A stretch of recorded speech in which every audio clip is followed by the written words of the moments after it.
इसमें आज़म के साथ दुआ करना।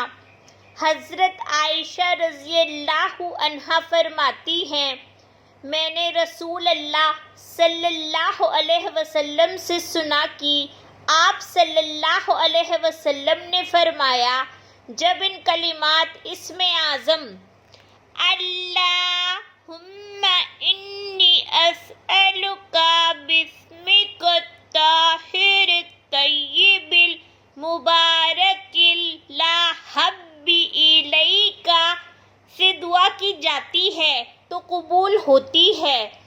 जब सवाल किया जाता है तो अता किया जाता है। जब रहम की दुआ की जाती है तो रहम किया जाता है। जब मुसीबत से निजात मांगी जाती है तो हासिल होती है। इब्ने माजा 3859।